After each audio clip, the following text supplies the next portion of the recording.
Hey guys, Sean Zinn, the Connection Machine, aka the Insurance Doctor, and the host for the Network Marketing Insider, where we bring guests on who are living this business model day in and day out, some from newbies to those that have been around for a while. And they're going to share some tips and tricks and strategies, some processes, maybe some ways that has worked, as hasn't worked, so you can understand and learn new ways of going about this network marketing model. For those that are watching, please, least you can do is drop a hashtag live. If you're on the live, hashtag replay on the replay. Don't forget, hit subscribe and hit that like button and share this video if you found value. And then throughout, so I know you're alive, drop a couple of emojis every once in a while so that we know you're engaging, you're still there. And if you have questions, we'll definitely answer that as well. Let me bring on my next new friend, Ray Thigpen. What's up, man? How are you? Hey, Sean, I'm good. How are you? I'm doing fantastic. I appreciate you, joining us, taking some time out of your busy day to drop some value. Oh, yeah. Thanks for the invite. So I always ask, first thing, we're talking about network marketing. What got you involved in this business? So I got involved 44 years ago, actually. I was in the Navy at the time, was home on leave. And one Tuesday, I believe it was, my sister invited all the family over to my parents' house at 7 o'clock on a Tuesday night. They had something important to talk to us about. And little did I know the soap salesman was going to come in dressed in a suit and demo some soap and draw some circles. But, I saw the vision at that time, and it gave an opportunity to earn income that it's not available working a job. It certainly wasn't available in the Navy. And I just kind of took it from there. Now, a lot of times, a lot of people say this, the time is a big time like excuse people come up with, like, oh, I don't have the time to put into the business. When you first started, can you share what were ways that you were able to find some time to work the business? So it's funny you say that. With the first company that I was in the Navy, and I was on leave. I think I was actually in between duty stations, so I had quite a bit of time off. I was headed to a short 6-week school before I went overseas, and I recruited 2 of my buddies into this business in a couple of weeks, Navy buddies, and then they shipped me off to Cuba, and I couldn't do the business in Cuba. So I'm like, okay, I'm done. And my upline was absolutely no help. I was like, why don't you keep building my business for me while I'm gone? And it doesn't work that way. So anyway, sometimes you just can't do it. But the vision was still there. So over the course of the next 4 decades, I went from one to another. And yeah, time is what you make it. We all have 24 hours in a day. There's millionaires making money at this industry. Yeah. They don't have any more time than I have, but what they do have is leverage, and that's what this industry is really all about. Also, I completely agree, and I want to go down that path, going into like diving deeper on that leverage. But early on, you were in the Navy. You found pockets of time throughout your day. What were some things you did to generate opportunities for your business? So again, in the Navy, not a lot. I mean, it was funny because I was so excited about this opportunity that I was talking to everybody. I can remember, and of course I was young at the time, I can remember actually taking a clipboard and a notepad and going to a mall and pretending to do a survey just to get contact information. I wouldn't do that in my older adult years at all. I wouldn't even think of doing that. But it was actually kind of fun getting to meet people, asking them mainly were they open to income opportunities. But sometimes you just kind of go out there and do something unique. So time-wise, just whenever I had a moment, I would go out and do something like that. I like that. You're talking to different people. Yeah, you're surveying people in the pool in the mall, and maybe someone watching might even pick up on this and actually implement it.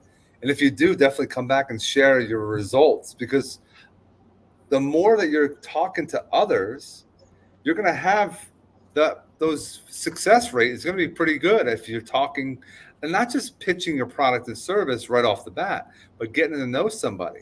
If in a survey type of way, yeah, you're just asking questions, which you should be, and then letting them speak. And when that's happening, then you sit back and learn. And if there's an opportunity that your product or service will fill, that's where then you would present that. I think that a lot of people do that in reverse. They always present in the beginning instead of getting to know people. They do. And then that just 9 times out of 10, that's just going to turn the person off that you're talking to. They're not interested in being pitched some anything, product, service, whatever. Nobody likes to be sold anything. Right. They like to buy, but they don't like to be sold. Yeah.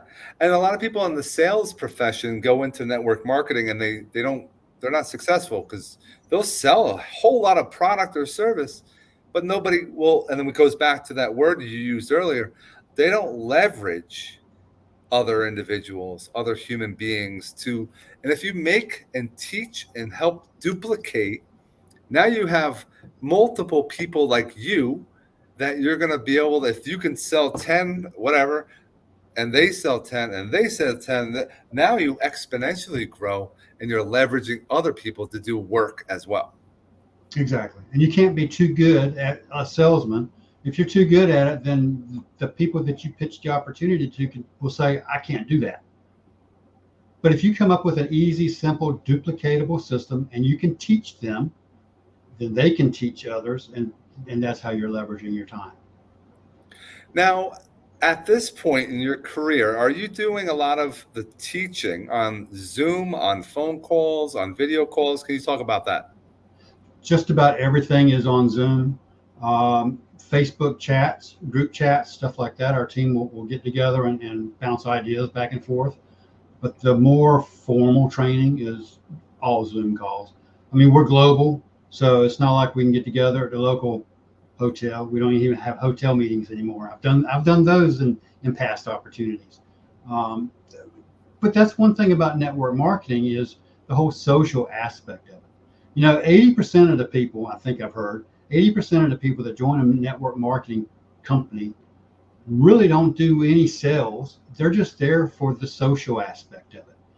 And that's okay. As leaders, we just got to let them do their thing. If that's what they want to do, they want to buy and use products or services, maybe sell one here and there, that's fine. We let them do that.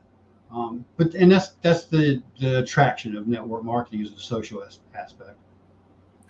And I agree with you. You're not going to be able to make everybody do what they need to do to make the team successful. So some people go in with different mindset. They don't realize that, and I love it. I see a network marketing insider. It's called work. You have to work your business. It's not just paying, or if some are free, some are $50 a month, some are $100 a month, some are a couple thousand a month, depends on whatever you're involved in. You need to work. And Yeah. What are some skills that you've learned over the last 40 plus years in this business that you should be utilizing to become more successful with your business? So there's a couple of keys that I've learned over the years. First and foremost, you've got to have a why. You've got to have a driving reason to why you want to build this business. Now, if you're in here just to have fun and to socialize, that's fine. But if you've got a need to build a business, to generate an income, whether it's just for you, if you want to generate an income for your family, outside your immediate household, the community, whatever, if you have a why that's strong enough to do that, then a no's not going to scare you away. I used to hate no's. No's would terrify me. And that's what really kept me from building businesses.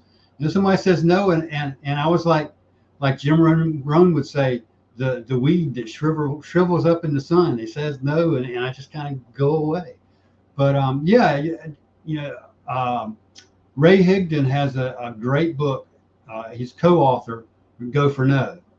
I listen to audiobooks all the time. Ray Thigpen, one of my recent favorites. But yeah, the art of letting no's slide off your back and having that driving why, those are probably the two biggest things that lead to success in this industry. No, I definitely agree. And yeah, because if you have, yeah, we all have rejection, and it's how you deal with it, and it's all up here on how you deal with that. I even have people today, they door-to-door sales in New Jersey. I mean, they knocking on my door, and these young kids, and they're like, "Oh, I'm not here to sell anything." I'm like, "Well, then what are you here to do?" You know, like they're there to survey. They're here to. Oh, I just wanted to share that I'm doing a solar project, or I'm here to share that I'm putting electrical or doing something at a neighbor's house, or I just put a driveway in. But notice though, they're sharing. I like to Mhm. learn and listen. I'll give them man, you can knock on someone's door. I'll listen. I'll talk to you, and then I'll try to tell you how you make it. I can help you out. Maybe you get involved with network marketing, do insurance, whatever. But it's important to share on a consistent basis. You do a lot of video, Ray. I definitely applaud you for doing that. What got you into doing video? So I've, I've just heard that videos is the best way to promote your product, service, whatever. And I'll start a video with something going to play pickleball or whatever, and then I'll throw something at the end about building my business. And typically I'll just ask, hey, if you're interested, if you're looking to make a little extra income, let me know. I'll be glad to give you some information. Again, I'm not here to convince anybody. I'll give them the information all day long. And I've learned that if they say no, they're not saying no to me. They're saying no to that opportunity. Maybe it's just not the right time for them. Maybe they have absolutely no interest. That's okay. It also gives me more time to go find somebody else that might be interested. So yeah, the videos help a lot with that. Honestly, I'm not doing as many as I probably should be doing, but I'm learning the platforms. I just got started on TikTok, and I'm already finding out those 30-second clips on TikTok go crazy. When I see 600 views in a video in 24 hours, I'm like, I've never seen that on Facebook Reels. So yeah, you got to learn the different platforms. Yes, you bring it up. Facebook, I love and abuse. I have used and abused for years, but the algorithm is changing constantly. If you don't keep up with it, it's going to change. Different platforms are different things. LinkedIn, Instagram, TikTok, YouTube. You got to make sure you are involved with those. But yes, a lot of people see different things with TikTok because it's a little bit newer. So yeah, if you're putting yourself out there, it's shorter. It allows you to take it to the next level. And I've seen it do lots of great things when you provide value. Do a podcast like what we're doing here, doing some content videos, but sharing. And that's what people learn about you. They're gonna know you, like you, and trust you because you're gonna be consistent with it. And that's what I'm glad I saw you're doing, which is fantastic. Yeah, and again, it's expanding that comfort zone. Videos are difficult for most people to get started on. Once you get started, it's not so bad. But that whole phrase, "there's no money inside your comfort zone," is so true. If you gradually expand, you don't have to expand your comfort zone to cover the whole world all in one day. Just do little bits here and there, and the more you do, the more comfortable you get, and the more you can do, and the more comfortable you can get.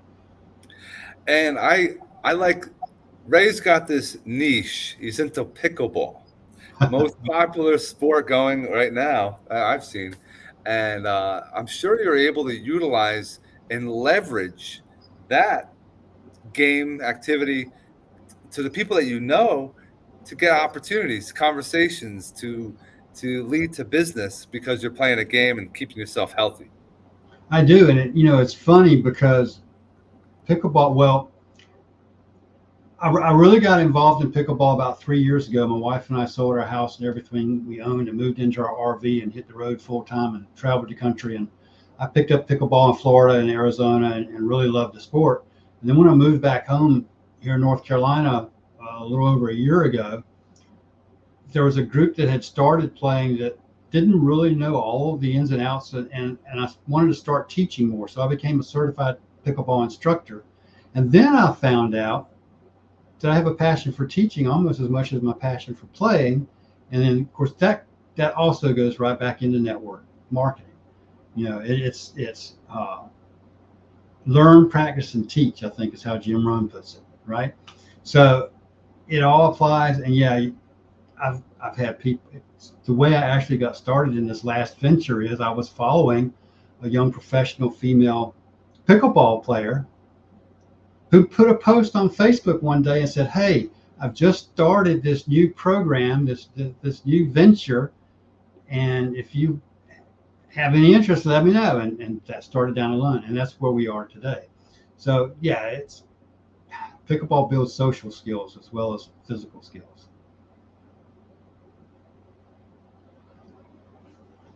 I lost your audio. Is it me? Here we go.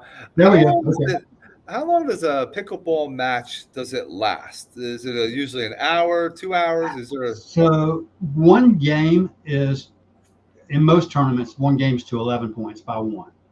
A game will last anywhere from 10 minutes to 20 or 30 minutes. Depends on obviously how skillful each side is. For a tournament format, it's usually the best 2 out of 3. So you could go an hour for a match, but it's not bad. Now, yeah? yesterday I played 3.5 hours against some higher level players.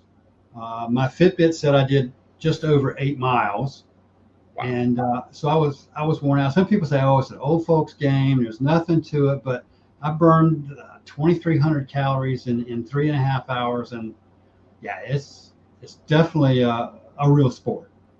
It's been around for a long time. I've been I'm a phys ed teacher for 23 years, and it's been around for a long time, but it's real popular because they say, oh, it's not as big as tennis, like as far as you have to run as much. But man, those rallies or volleys, however you say, is super long. Some of them go for a long time because people are in that game. If you're playing doubles, it's even longer probably because they're keeping the court shorter because it's 2 people on the side. But it's constant motion. It's great. It is when they're up at what we call the kitchen, the non-volley zone, 7 feet from each side of the net, and you're playing doubles, and they're just going back and forth, dinking is how we call it. I've seen rallies go 95 shots or more. 95. 95 shots or more for 1 point. So yeah, it's and that can get, some people think that's boring. There's a lot of strategy behind it, but you see when they get into hand battles where it's going real fast back and forth, then that's where the speed comes into play, and that's one of the big differences between pickleball and tennis. I liked what you said earlier about learning, practicing, and then sharing. I think those are the 3 terms you used. And everyone should be in that mindset as learning, taking each moment, each day, learning, picking up some new skills. I went to college. You learn from whatever you learn in college, but you kind of always pick up new skills as you age. And I think it's a muscle up here, guys. So if you're not moving around playing pickleball, you got to read, you got to listen to certain podcasts or videos so that you can pick up new skills, so you can learn and then share that. People are, oh, what am I going to talk about in video? Well, anything you learned recently, someone else don't know, and you can teach them, and that's providing value instead of you just pitching product and service. Yeah, exactly. And Ray Thigpen is really big on doing video content and teaches that. And he's like, it doesn't have to be your own original content. It's like most of the stuff he does isn't his original stuff. He reads about it. He'll do a Google search or whatever. Now he'll give credit where credit's due. He doesn't claim it to be his own information, but you don't even have to say whose it is. You can say, oh, I read in a book yesterday, this, and this, and just put it out there. That's sharing what you're learning. There's Legendary Marketer is a great, Dave Sharp created a 5-day challenge. Talks about affiliate marketing, content and course creation, masterminds, and digital courses. And it teaches you going through the 5, and it costs $5. 5-day challenge, $5, and you'll get skills. Then if you want to, that's the cheaper round or whatever. You can pay and get higher education. There are people that won't pay $5 to learn skills that is out there. And I put it on my website for those that want to get involved with it. I went through it. It's powerful. What else you got? Because other people have information that they have been using that maybe they have a different twist to it, and and it clicks with you. Now it'll work your business in a different light. Right, right. They say knowledge is power, but then the other side of that is knowledge isn't power. Applied knowledge is the power. So I think that came from Think and Grow Rich or something. But yeah, you've got to use what you learn. I totally agree, and it's taking action. I'm always telling people, start taking more action. Don't just listen. I bust in my insurance hat when I'm doing that and talking to realtors and mortgage people, and I'm like, you have to make sure you go to a webinar, you use that skill or new technique or new way of going about your business. If you're in network marketing, same thing. You might listen to something, might it now resonates properly with you, and then just okay, now go do it. Like, oh, I never did video. Start doing some video. Start doing lives every day. That'll help your algorithm. You'll get more reach. Well, I don't have any new. I don't have a lot of followers. A lot of people will say, you start with one and you nurture that one, and then you continue. People will start following what you do. It takes time. It's not overnight success. We're all going to get in network marketing either. That's a lot of people think you're going to make all this money by buying a simple course. You're going to if you follow the protocol, but people don't want to follow the protocol. No, you've got to put that work in up front. And then towards the end, 2, 3, 4, 5 years later, if you've been putting the work in at the front side, then that's when all that leverage kicks in. And then you can be taking all those vacations and still earning that residual and passive income while the team is building all that money. But if you don't put the work out front, you're not going to get the results in the back.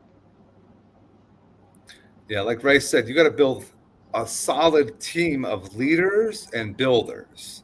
You might have the ones that just come and go. They might have that shiny object syndrome I always talk about.